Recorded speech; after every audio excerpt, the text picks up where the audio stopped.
Good morning guys, Dalimar Pino nga pala, no? So, ayun is February 4, 2018. So, maaga tayong ginising ni Mama, mga 7 o'clock pa, no? So, kasi may papaayos na siyang laptop sa barangay, sa barangay namin, no? So, yung problema daw is yung laptop is nalobat, then pag-charge hindi na gumagana, hindi na nag-on.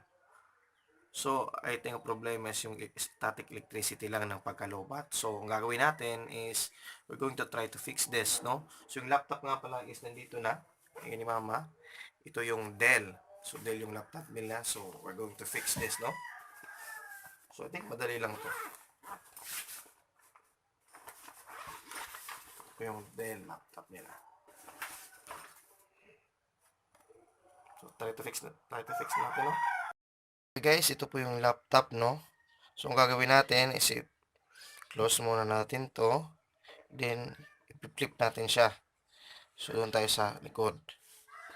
So, yan. Flip natin siya. Then, tanggalin natin yung battery. So, I think, ito. So, ito yan, no? So, pag punta dito, lalabas ata ito. Yan. Marami ng dumi, oh. Yung mga alikabok pa. So, linisin mo natin yan. Brush natin siya. Toothbrush yung gamit natin, no? Hindi kasi ginagamit ng toothbrush na to.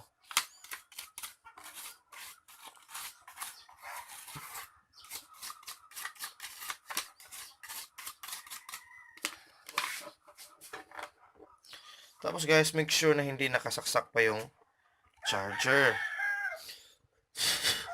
Ayan na. Wala na siya, no? Battery. So, i-flip natin ulit. Hindi pa nakasaksak yung charger, ha? Sabi niya low batch.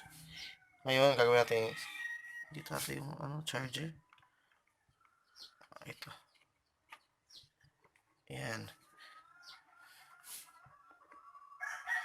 Yan yung sa charger. Pero ngayon is hindi mo natin plug ang yung charger kasi i-drain pa natin yung static electricity.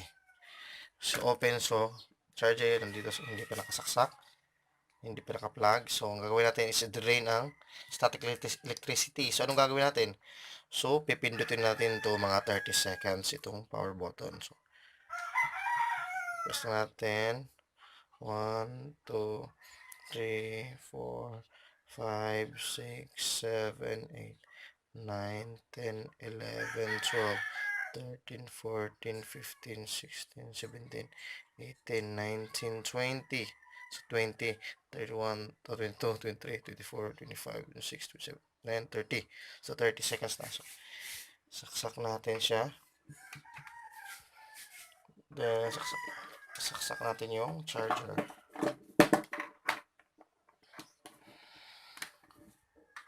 Ayan, saksak na siya.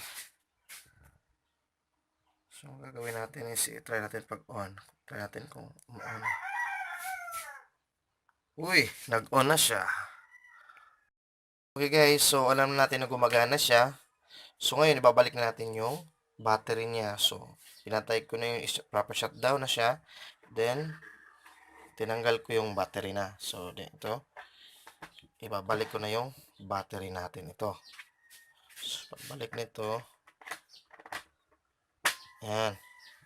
Mas okay na siya. Flip natin ulit. Then,